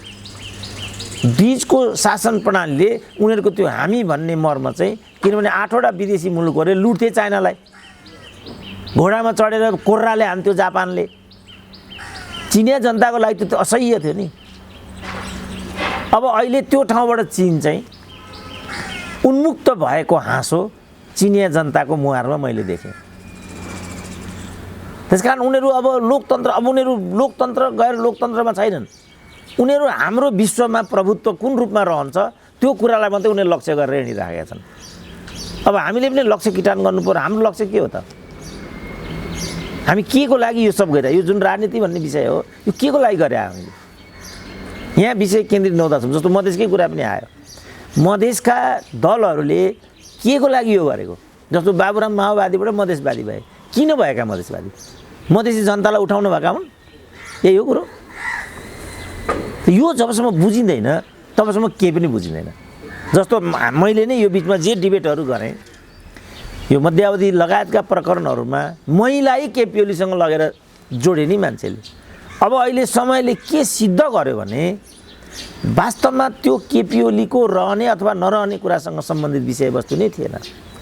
केपी ओलीलाई प्रतिकार गर्ने जो कारण र पद्धति केपी ओली दलभित्रकै मानिसहरूले चाहिँ बाहिर लिएर आएका थिए त्यसको अवैज्ञानिकताले गर्दाखेरि यो विसङ्गति देखा परेको हो नि। तिमीहरूको स्टेपिङ गलत छ मैले भनेको यति मात्रै थियो। यो गलतको फाइदा लिएर केपी ओली अझ स्वेच्छाचारी भएर अगाडि जान्छन् र यस बापत देशको राजनीति बिग्रिन्छ। यति मात्रै मैले भनेको थिएँ नि। त्यसकारण तिमीहरू यो बाटोमा भन्दा चैतमा महाधिवेशन हुन्छ, केपी ओलीलाई ठेगान लाऊ, कुरो सिद्धो। केपी ओलीले भनेको पनि त्यही थियो। त्यो पनि केपी ओलीले नमानेका भए बा 2.5 वर्षको कुरामा पनि केपी ओलीले चाहिँ अस्वीकार गरेको भए फेरि यो जम्मै स्टेपिङ उनीहरूको सही हुन्थ्यो। अब अहिले माधव नेपाल जहाँ आइराखेका छन् फेरि म यो गलत देखिराखेको छु। अब समानान्तर भनिरहेछन्। 67 जिल्लामा समानान्तर कमिटी पुग्यो भन्ने छ अहिले। ओलीले चाहिँ माधव नेपाललाई अब पार्टीको सदस्यबाटै हटाइदिने भन्ने खालको तयारी, संसद पनि र पार्टी सदस्य पनि दुईटै कुराबाट हटाइदिने तयारी मनस्थितिमा ओली पुगिराखेका छन् भन्ने सुनिन्छ बजारमा। बस अब त्यो भयो भने उनीहरूलाई त के फरक पर्दो, तर समग्रमा नेपालको कम्युनिस्ट आन्दोलनलाई के असर पार्छ त्यसले? यो हो नि त प्रश्न। उनीहरूलाई त माधव नेपाल र केपी ओली भन्ने माधव कुरा किन उत्तेजित भएर यो काम गरिराखेका छन् डाक्टर साहब के लाग्छ तपाईँलाई? होइन, अब कुण्ठा हो, आक्रोश हो, पीडा हो मात्रै हो कि यस पछाडि अरू कुरा पनि हो? त्यो तिनटै हो, तर त्यो चिजलाई व्यवस्थापन गर्नमा चाहिँ अब हाम्रो केपी ओली पनि चुकेको म त्यो देख्छु। अब प्रचण्डको पनि यसमा आफ्नै प्रकारको भूमिका भयो, तर समस्या चाहिँ त्यो तिनवटा नै हो। किनभने अर्काको टाउकामा हालेर त त्यत्रो ठुलो नेताले उन्मुक्ति पाउँदैन। कुण्ठा पनि हो, आक्रोश पनि हो र प्रतिशोध पनि हो। तिनटै कुराले उनीहरूको यस्तो भएको त्यस्तो देखिन्छ। तपाईँसँग हामी जिज्ञासा राख्छौँ यी घटनाक्रमहरूमाथि तथ्यपरक, यथार्थपरक र गहन विश्लेषण र एउटा खुलस्त आफ्नो दृष्टिकोण राख्नुहुन्छ डाक्टर साहबले भनेर मिडियाहरू डाक्टर साहबसँग बढी नै केन्द्रित भएको हामी देख्छौँ। तर कतिपय मानिसहरू तपाईँले यसरी बोलिरहँदाखेरि यो कति धेरै आलोचना, कति धेरै चाहिँ यो अभिव्यक्ति दिन सक्नुभयो डाक्टर साहबले भनेर मैले सभ्य तरिकाले भने, असभ्य तरिकाले यसो भन्ने पनि छन्। त्यो मानिसहरू यसो भनिराखेका छन्, मिडियाले तपाईँसँग जिज्ञासा राख्छन्, एउटा बाध्यता तपाईँसँग पनि छ। तर ती मानिसहरूलाई तपाईँ के भन्न चाहनुहुन्छ? यो जुन तपाईँ यी धारणाहरू राखिराख्नु भएको छ यसका पछाडि डाक्टर केसीको के स्वार्थ हो? केका लागि यसरी कराइरहन्छन्? यी काम गर्दैनन्, खालि कराइ मात्रै रहन्छन्, के गरे यो केसीले भन्ने प्रश्न पनि तपाईँमाथि गर्छन् मान्छेहरू। त्यस्ता खालका प्रश्न पनि यदाकदा आइराखेका हुन्छन् सञ्जालमा। के भन्नुहुन्छ यो विषय? होइन, यी त नयाँ प्रश्नहरू होइनन् र उनीहरूलाई मैले ठाडो जवाब त के भनेको भने, भाइ तिम्रो पिँढीको लागि त मैले बोलेकै होइन, भोलिको पिँढीको लागि मैले बोलेको। किनभने मैले केही नगरेको भन्नेहरूका लागि मेरो उत्तर के छ भने, जे मैले गरिराखेको छु त्यो नै मेरो काम हो भन्ने मेरो बुझाइ छ। जस्तो विगत समयमा पुष्पलाललाई पनि त गद्दार भनियो नि त, ठुल्ठुला किताबहरू लेखिए। अब अहिले त्यहाँबाट चाहिँ तिनीहरू फर्किराखेका छन् र हामीबाट गल्ती भयो परोक्ष प्रत्यक्ष भनि नै राखेका छन्। अब मलाई नै पनि गद्दार भन्यो भने त्यो ठुलो कुरा भयो। भने पनि कम्युनिस्ट आन्दोलनमा अनुसन्धान गर्ने, कम्युनिस्टै आन्दोलनको उचितो काट्ने। मैले त यो चिज आजको ठाउँमा पुग्छ होला भनेर पो खबरदारी गरेको त, जहाँ पुगिराखेको छ। मैले 52 सालमा कन्क्लुजन के निकालेँ भने यो कम्युनिस्ट आन्दोलन होइन, पढे लेखेका टाठा बाठाहरूको पदमार्गी लडाइँ हो। मैले यही कन्क्लुजन निकालेको थिएँ। अब अहिले त्यो कुरा अक्षरशः भन्दा पनि पर गएर पुष्टि भएको मेरो आँखाले चाहिँ देख्छ। साथीहरू देख्छन् कि देख्दैनन् त्यो म भन्न सक्दिनँ। मेरो आँखाले चाहिँ त्यो किन देख्छ भने यो एकता भन्ने चिज पनि सम्भव छैन, हुँदैन, भए पनि यसले परिणाम दिँदैन, दिए पनि त्यो देश र जनताको पक्षमा जाँदैन। सुरुमा केपी ओलीको 2 आउँदा पनि मानिसहरू त्यसरी नै आह्लादित थिए, यो बेकार है, उहाँलाई विकास निर्माणको भिजनै छैन, त्यो सम्भवै छैन भन्थे। ल हेर त 2 नसहने भन्थे। म अहिले पनि एउटा टिभीको साथीलाई सम्झिन्छु, तपाईँ त एकता पनि हुँदैन भन्नुहुन्थ्यो, एकता त भयो त। मैले उहाँलाई भनेको थिएँ तपाईँको विचारमा यो एकता हो? त्यति बेला यिनीहरूको टग अफ वार म्याक्सिमम भइराखेको थियो। तपाईँको विचारमा यही एकता यस्तै हुन्छ तपाईँको विचारमा? त्यस कारण एकतालाई बुझ्ने तपाईँहरूको एउटा दृष्टिकोण नै गलत भन्ने म यहाँ देख्दैछु। यो एकता होइन, पदको सम्मिलन कहिले पनि एकता हुँदैन। एकता हुनको लागि त वैचारिक एकता हुनु पर्यो, भावनात्मक एकता हुनु पर्यो, तन मात्रै मिलेर हुँदैन, मन नै मिल्नु पर्यो र एउटा लक्ष्यको लागि एकता गर्नु पर्यो। यो त लक्ष्यको लागि नै होइन नि, यो त भक्ष्यको लागि हो, खानको लागि हो। यो 2-2वटा पदको निर्माण गरिएको छ त्यहाँ। त मैले देखाउन खोजेको चाहिँ यो हो। र यो मैले देख्दा हिजो आज र भोलिसम्म पनि अर्थ राख्ने र महत्त्वको विषयवस्तु छ।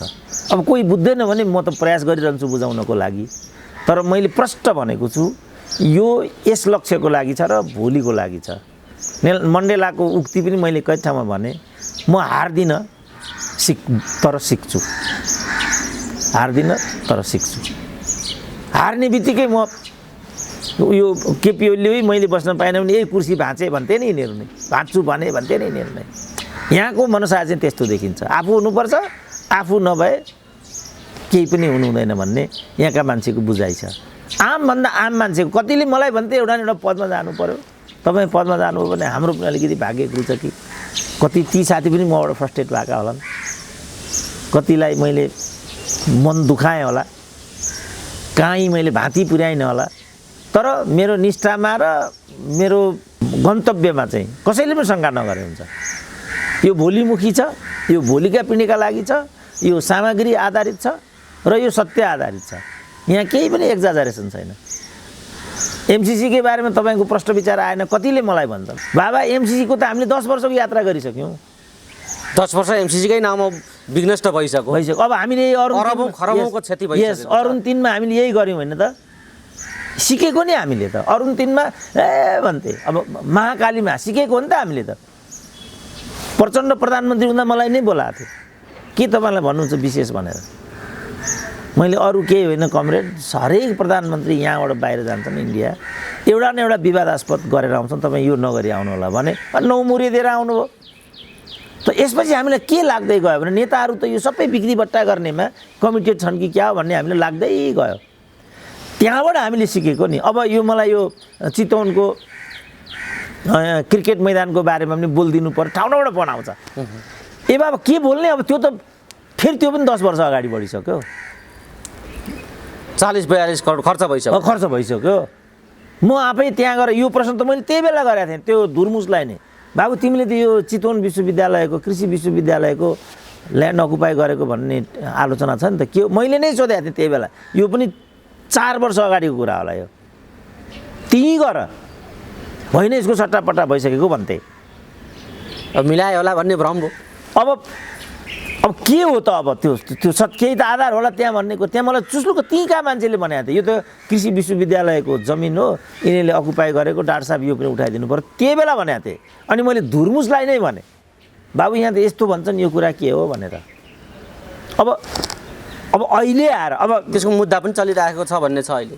अब सबै अब भने यहाँ नेपालीहरूको यही बानी भयो, महाकाली गर्ने अनि लड्ने, अप्पर कर्णाली गर्ने। अब अप्पर कर्णाली भर्खरै अप्पर कर्णाली दैलेखका साथीहरू आए, डाक्टर साहब फेरि यो चाहिँ जिएमआरले चाहिँ 5 वर्ष अगाडि चाहिँ सम्पन्न गरिसक्नुपर्ने प्रोजेक्ट हो यो, उसले अहिलेसम्म पनि बजेट खोजिराखेको छैन। अकुपाई गरेको छ बसेको छ, अकुपाई गरेको छ बसेको छ। कतिचोटि प्रचण्डकामा डेलिगेसन गयो, म आफै गएँ। अब थाहा छ त नेपाली जनतालाई, एकजना ठुलो नेताको नाम लिएर भने, जो दैलेखका साथी मलाई भेट्न आएको थिए जो, ती ठुला नेताले त दैलेखमै एउटा कार्यक्रम थियो अरे, यो अप्पर कर्णाली भन्ने कहाँ पर्छ मलाई यो राम्रोसँग थाहा भएन भन्छन् अरे, अप्पर दैलेखमै छ अप्पर कर्णाली। यो हदका त हाम्रा प्रधानमन्त्री भइसकेका नेता छन्। यो मलाई होइन कि भन्ने किन लागेन भने म एकचोटि देव गुरुङलाई भेट्न गएको थिएँ, संसदीय मन्त्री थिए। यो सुस्ता कहाँ पर्छ भनिदिएँ मैले। यो खालको जुन मैले यहाँ वार्न गराउनु खोजेको पुरै जनसमुदायलाई, राजनीतिक पङ्क्तिलाई। जस्तो अहिले म भन्छु नि, हामी पनि अखिल थियौँ, नेविसङ थियौँ होइन, अहिले जुन म्यानमारमा भइरहेछ हामी यसरी सुतेर बस्थ्यौँ त। 700 जना मान्छेको हत्या भइसक्यो, नेपाली दम्पति पनि पर्यो भन्ने कुरा हिजो आयो। गौतम दम्पति परे, गोठबाट वस्तुलाई घाँचलेर फर्किँदा मारिए। यहाँ अखिल छ त, यहाँ युवा छन् त। मैले भनेको यो आज भने हो र, तिमीहरू युवै होइनौ भने आज भने हो, यो सुनेर भने हो मैले। किनभने उमेरले चाहिँ उसको त्यो पिँढी क्लियर गर्दैन, उसको स्पिरिटले मात्रै युवा हो कि प्रौढ हो भन्ने कुरा आउँछ। उसको स्पिरिट कस्तो छ। नेल्सन मण्डेला बुढा थिए नि त, 70 वर्ष 80 वर्षका थिए, तर उनी युवा जस्ता देखिन्थे। देङ सियापिङ छोरीको सहाराबाट हिँड्थे, वृद्ध थिए नि, तर उनले आजको चीनको एउटा खाका कोरे। युवा स्पिरिटले मात्रै गर्ने कुरा हो नि त त्यो। त्यस कारणले उमेरले मान्छेको पिँढीलाई निर्दिष्ट गर्ने होइन, र उसको अभिव्यक्तिले, उसको भनाइले उसको वास्तविकताले बाहिर ल्याउँदैन। प्रचण्ड कम राम्रो बोल्छन् र अहिले पनि बोल्नु त, यो सबै कुरा गर्दा प्रचण्डले जे भन्छन् त्यही हो कि भने जस्तो पारिदिन्छन्। त्यही हो त सत्य। यो पदको लागि हुँदै होइन भन्छन् उनी, के को लागि हो त त्यसो भने? यो विचारका लागि हो भने त पार्टीभित्र लडिरहे भइहाल्छन्। नङ्ग्याउँदै जानु केपी ओलीलाई, यहाँ पनि गल्ती भयो, यहाँ पनि यस्तो भयो, यहाँ पनि यस्तो भयो, हामीले भन्दा यस्तो हो। यो कुरा के त्यो जो कम्युनिस्ट पार्टीका चाहिँ सङ्गठित कार्यकर्ताहरू हुन्छन् ती त सचेत हुन्छन्, जागरुक हुन्छन् नि। साथी यो के हो, हामीले पार्टीमा राखेको विषयवस्तु यो हो, उहाँको एकलौटी यो किसिमको कार्यशैली छ, तपाईँहरू यसमा कसरी हेर्नुहुन्छ, तपाईँले ठिकसँग विचार गर्नु पर्यो भन्दा कमसेकम सङ्गठित तहमा पुगेका कार्यकर्तामा त केही न केही चेतना र जवाबदेहिताको भावना त हुँदो हो नि त। त्यो सबै मरेको देखेर मैले आवाज उठाइदिएको हो। मेरो एकदम गन्तव्य प्रष्टै छ, केही पनि यसमा भ्रम छ भने जस्तो लाग्दैन। अझै पनि यसमा भ्रम छ भन्ने साथीभाइलाई लाग्ने हो भने श्रोताहरूलाई लाग्ने हो भने अब सहकार्य गर्दै जाउँ, म प्रयास गरिरहन्छु। कुनै न कुनै दिन कसो सफलताको नजिक नपुगेला, एकैचोटि त कुनै पनि सबैले कुरा बुझिहाल्छन् भन्ने कुरा पनि भएन। त्यो सम्भव पनि छैन नि त्यस्तो कुरा। बुझ्नेले बुझेकै छन्, बुझ्नेलाई श्रीखण्ड, नबुझ्नेलाई खुर्पाको बिड भने जस्तो, सुन्नेलाई सुनको माला, भन्नेलाई फुलको माला भन्ने एउटा कथा पनि छ। त्यस्तै ठाउँमा यो छोडिदिन चाहनुहुन्छ, उहाँहरूलाई तपाईँको जवाफ यही रह्यो। तर डाक्टर साहब, अब यतिले मात्रै पुगेन, काम गर्नु पर्यो, अगाडि आउनु पर्यो। रूपान्तरण, यो समग्र विकृतिको अन्त्यका निम्ति मान्छेलाई बुझाउने होइन, बुझाइसकेपछि सङ्गठित पनि गर्ने बाटो दिनु पर्यो। र त्यो बाटो दिने चाहिँ तपाईँ जस्ता बुद्धिजीवीको काम हो भन्ने अर्थ राख्ने मान्छेहरू, जो सचेत मान्छेहरू छन्, उनीहरू त्यो सचेत भइसकेपछिको शक्तिलाई बदल्नका निम्ति, त्यो चेतनालाई चाहिँ शक्तिमा बदल्नका निम्ति सङ्गठनको बाटो पनि दिनु पर्यो। र त्यो काम चाहिँ डाक्टर सुरेन्द्र केसीले दिनु पर्यो भन्ने खालको आवाज पनि उठ्छ। के भन्नुहुन्छ यो विषय? होइन, यसमा पनि मैले भनिसकेँ, मलाई मन परेको भूमिका चाहिँ यही हो जे म खेल्दैछु। 30 वर्ष भयो होइन। हिजो पनि अघि भनेको साथीसँग भेटघाटको कुरा हाम्रो भयो। एक खालको राजनीतिक जागरणमा ठुलो यसले एउटा कन्ट्रिब्युसन भएको छ भन्ने नै कुरा भयो। विश्वभरिका नेपालीहरूले, त्यो त जरुर भएको छ, संसारभरि नेपालीहरूले एउटा समीक्षा गर्ने मौका पाएका छन्। अनौठो कुरा हो। अब संसारभरिका मान्छेले तपाईँको आउला र अनि एउटा धारणा बनाउँला, सत्य तथ्य बुझौँला भनेर हामी पर्खेर बसेका हुन्छौँ। यस्तो पनि मलाई नै पनि भनेका छन्। मित्रता पनि विश्वभरिबाट बनेको छ। जात, भाषा, धर्म, लिङ्गले त्यहाँ कहीँ रोकेको छैन। आफूसँग जात नमिल्ने जति परको जातका त्यति नै मसँग निकट भएको त्यो अनुभूति पनि मैले सँगालेँ। त व्यक्तिगत रूपमा यस रूपमा यसका परिवर्तनहरू आइराखेका छन्, भइराखेका छन्। जहाँसम्म यसलाई सङ्गठित इत्यादि यसलाई शक्तिमा बदल्ने भन्ने कुरा हो, यसमा पनि मैले प्रश्न पारिसकेको छु।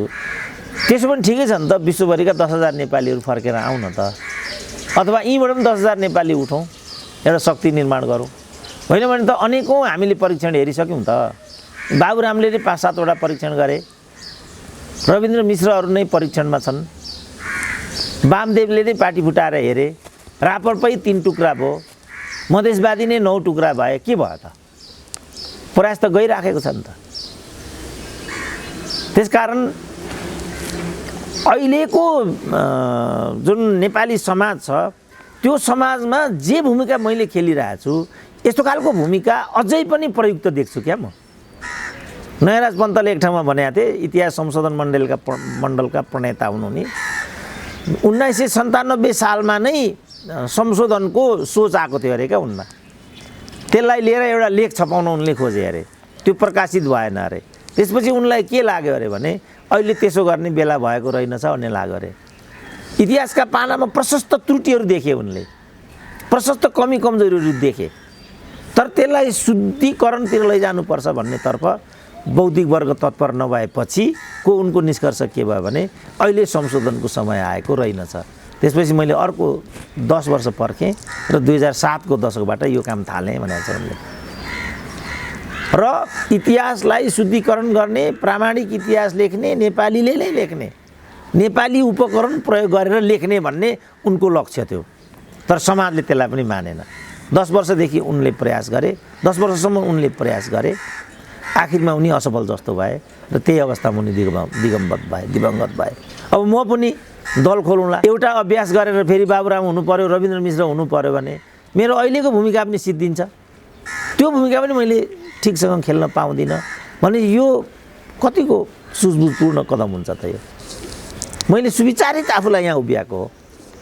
तर म इमरान खान हुन चाहन्छु त धेरै पहिला भनिसकेँ। त्यसमा पनि मान्छे हाँस्छन्।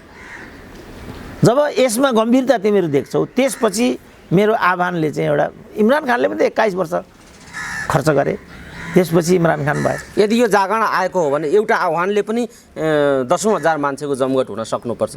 त्यो चेतना जागृत हुनुपर्छ, मानिसमा त्यो खालको एउटा रक्त सञ्चार हुनुपर्छ, अनि मात्रै यी कुराहरूको एउटा शक्तिको रूपमा बदल्न सकिन्छ भन्ने तपाईँको त्यो निष्कर्ष हो? होइन, मेरो चाहिँ म पार्टीमै हुर्किएको मान्छे हुन् त। स्वस्फूर्त नागरिक जागरणबाट मात्रै अब सम्भव छ, त्यो खालको आउनुपर्छ, परिस्थिति त्यो बन्नुपर्छ भन्ने हो तपाईँको? होइन, म चाहिँ पार्टी पद्धतिबाटै हुर्किएको मान्छे भएको हुनाले नेताहरूले कति मेहनत गरेर आजको दिन ल्याएका हुन् भन्ने कुराको साक्षात् म आफै छु नि त। त्यसै आजको दिन आएको छैन नि। केपी ओलीलाई हामीले जति रिस गरे पनि 14 वर्ष त्यहाँ बसेर म चाहिँ उनी त्यहाँ पुगेका छन् नि त। त्यो सामान्य कुरा छैन। त्यो त मैले हिजो एउटालाई भनेको तिमीलाई 1 घन्टा एउटा घटना थुनेर राखिदियो भने कस्तो हुन्छ होला विचार गर। 1 घन्टा मात्रै। अहिले त बरु केही सुविधाजनक छ त्यो थुन्ने ठाउँ, त्यो समयको थुन्ने ठाउँको कल्पना त गर्न सकिँदैन। त यो एउटा दृष्टान्त मात्रै हो। प्रचण्डहरूले पनि ज्यान हातकेलामा लिएर हिँडेका थिए, बाबुरामले पनि त्यत्रो एउटा आफ्नो सम्भावनालाई छोडेर यो बाटो हिँडेका थिए र आजको ठाउँमा पुगेका छन्। अब मैले चाहिँ आजको भोलि नै यो कुरा पाउँछु भने त त्यो त रविन्द्र मिश्रको अपेक्षा हुन्छ, सम्भव छैन। यो सब मलाई चाहिँ किनभने म कुनै उत्तेजना कुनै यो त्योबाट होइन, म देखेको छु बाबा एउटा कार्यकर्तालाई निर्माण गर्न पार्टीले कति लगानी र मेहनत गर्थ्यो भन्ने कुराको प्रत्यक्ष साँची म छु क्या। आज पनि गएको छ, दाई भनेको छ, चिया खाउँ भनेको छ, फलानु भनेको छ, यस्तो भनेको छ, बल्ल बल्ल बल्ल 5 वर्षमा ऊ अलिकति हो र भनेर त्यो कुरा सुन्ने ठाउँमा आइपुग्छ। अनि त्यहाँ 10 किसिम के माग्ने हो, बार्गेनिङ गर्ने हो, फेरि मलाई यो चाहिन्छ, ऊ चाहिन्छ, यस्तो चाहिन्छ। वामदेवलाई नै हामी हेरौँ न, यही बिचमा हेरौँ न, ल के भनेका छन् वामदेवले, ल भन्नु त। उपनिर्वाचन 2 ठाउँमा यहाँबाट एउटा तयार भयो, रोल्पाबाट गराउने भने, पाल्पाबाट गराउने भने, संविधान संशोधन गर्नुपर्छ भन्ने कुरा भयो। ल यो पुरानो कुरा हो त यो कि यो असत्य कुरा हो? त्यसपछि उहाँलाई अप्पर हाउसमा ल्याएर चाहिँ थाम्ने कोसिस गरियो। त्यसपछि आजको दिन आयो। यति गाह्रो छ राजनीति गर्नलाई। यो मैले प्रत्यक्ष देखेको हुनाले मलाई हाम फाल्नु, यी हामी देखिरहेको छ हाम्रो मुमाराम खनालहरू, अर्को के आचार्य भन्ने थिए हाम्रो उसँग रविन्द्रसँग, सब फर्केर आउनु पनि उहाँहरू ठाउँमा अहिले। अनि के समाजले मलाई पनि यस्तै बनाउन चाहेको हो? यही हो समाजको अपेक्षा मबाट। त्यसकारण म जे गरिरहेको छु यो मैले लेख्दा अहिलेलाई यही ठिक छ, यहीँबाट एउटा परिपाटी निर्माण गरौँ। समयले माग्यो भने योभन्दा पनि अगाडि जाउँला, तर कुनै पनि कमसेकम म एउटा अँध्यारोको जुनकृत छु, धिपिक्क बल्यो भने पनि धेरै परसम्मको बाटो देखिन्छ। एकचोटि एक धिपिक गर्दाखेरि पनि एक कदम अगाडि, एक कदम देखिन्छ नि त। यो हो मेरो प्रयास चाहिँ। ठिक छ डाक्टर साहबको प्रयास निरन्तर जारी रहोस्। आम जिज्ञासाहरू आइराखेको हुनाले यी धारणा राख्नुपर्ने बाध्यता पनि हो, त्यही भएर मैले जिज्ञासा राखेको थिएँ। यो वर्ष कस्तो रह्यो भन्ने पनि अलिकति त्यतापट्टि समीक्षा गरेर यो कुराकानीलाई म टुङ्ग्याउनेछु। हाम्रा राष्ट्रपतिको लागि यो वर्ष एकदमै रचनात्मक र सुखद रह्यो।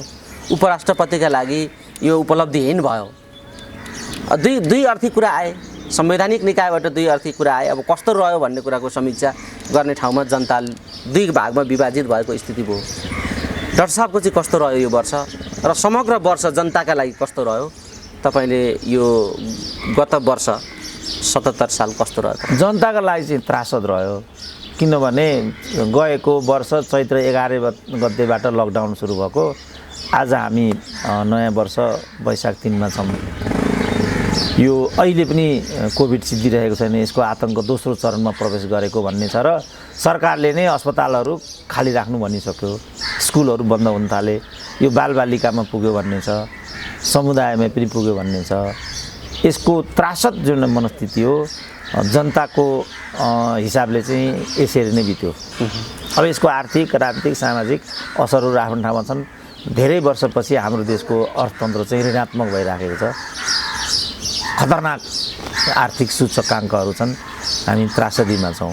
जनताको यही भयो। अब मेरो व्यक्तिगत रूपमा भन्ने हो भने चाहिँ सबैभन्दा उपलब्धिको वर्ष फेरि यही रहिदियो, किनभने मैले आफ्नो 60 वर्षीय जीवनको आत्मकथाले भरिएको 1200 पृष्ठको विस्तृत किताब लेखन गरेँ। अब यो मैले गर्न सकुँला भन्ने मलाई लागेको पनि थिएन। यही कारणले मलाई ठुलो एउटा, किन आवागमन मिडियासँग पनि मैले छुटिएर बस्नु पर्यो, कार्यक्रमहरू पनि मैले जान सक्ने अवस्था थिएन। त्यो समयलाई चाहिँ मैले त्यस रूपमा प्रयोग गरेँ। एउटा काम मैले यो गरेँ। त्यसपछि मैले महत्त्वपूर्ण 3-4 लेखहरू पनि यही बेलामा लेखेँ। एउटा मैले सूर्यविक्रम गेवाली बारे लेखेँ, अनि एउटा मैले इतिहासकार धनबज्र बज्राचार्य बारे लेखेँ। अहिले भर्खरै म ज्ञानमणि नेपाल बारे लेख्दैछु। यी 3टा चाहिँ मैले लेखि नै सकेँ।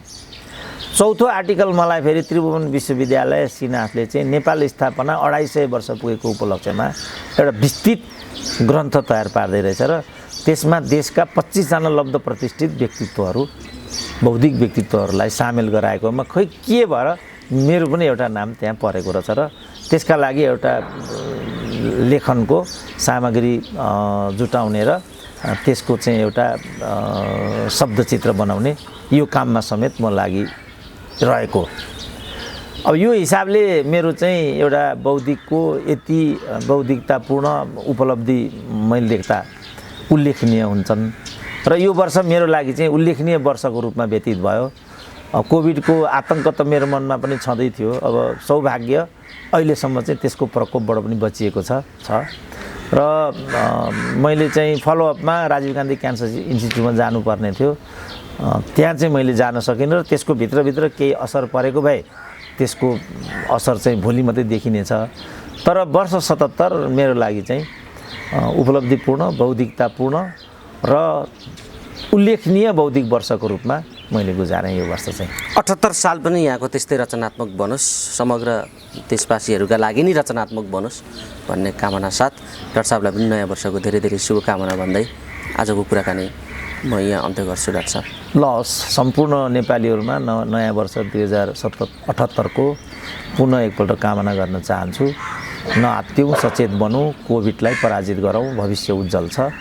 78 को वर्षमा हामीले यसलाई सुगमतापूर्वक हासिल गर्न सकौँ। तपाईँलाई पनि धन्यवाद छ।